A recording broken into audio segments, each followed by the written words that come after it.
Il est 10 heures, bienvenue dans le flash d'information. Madame, Monsieur, bonjour. Dans le cadre de ces activités, le projet d'appui à la gestion économique et financière PAGEF-BAD a organisé un séminaire de formation des agents du ministère de la Femme, de la Famille et de l'Enfant, formation en matière de budgétisation sensible au genre, un atelier qui se tient du 14 au 27 septembre prochain. Objectif, valoriser l'appropriation et la pratique de la planification de la budgétisation sensible au genre dans les différents ministères et institutions de l'État. Nous en parlerons avec Patricia Omouetia à 13 h. Mais avant, on parle sensibilisation au respect des panneaux de signalisation au carrefour Akwaba. Nous sommes dans la commune de Port-Boué. Depuis donc le samedi 16 septembre dernier, des panneaux y sont installés.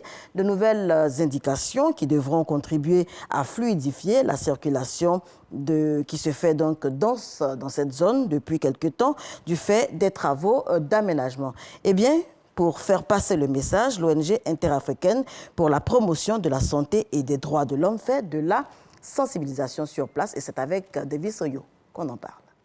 Au rond-point du carrefour Akwaba se dressent désormais de nouveaux panneaux de signalisation.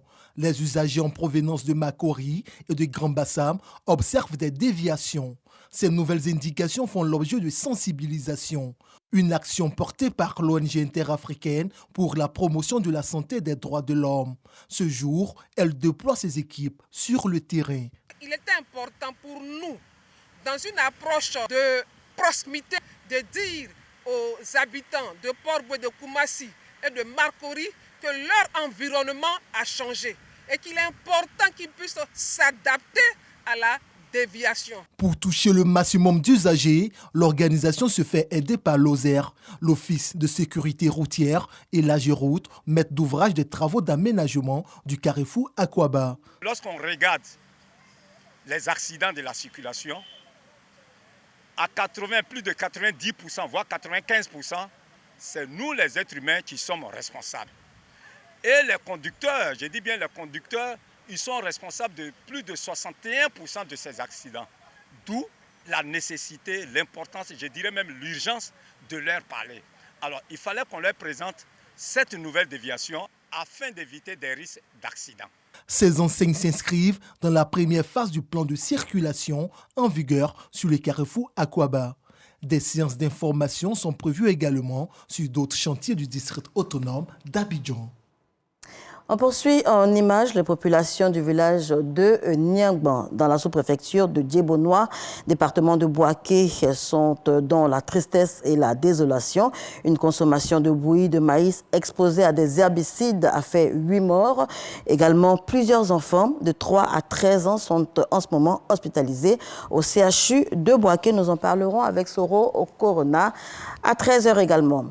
Hors de chez nous, près de 3 semaines après la répression militaire qui a coûté la vie à plus de 50 civils à Goma, dans l'est de la République démocratique du Congo, le gouvernement congolais a convoqué les familles des victimes afin donc de procéder à la cérémonie d'enterrement.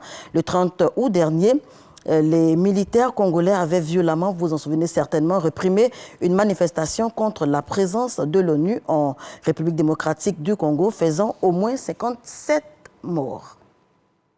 La Libye à présent, une semaine après les inondations qui ont tué des milliers de personnes, l'espoir s'amenuise de retrouver des survivants à Derna. Certains proches de disparus ne souhaitent maintenant plus qu'une seule chose, retrouver leurs corps pour les enterrer, ce alors que le ralentissement envers les autorités, le ressentiment envers les autorités gagne la population. On termine avec cette information, tension entre l'Inde et le Canada suite au meurtre de Hardip Nijar, un leader ski, citoyen canadien au Canada donc en juin dernier.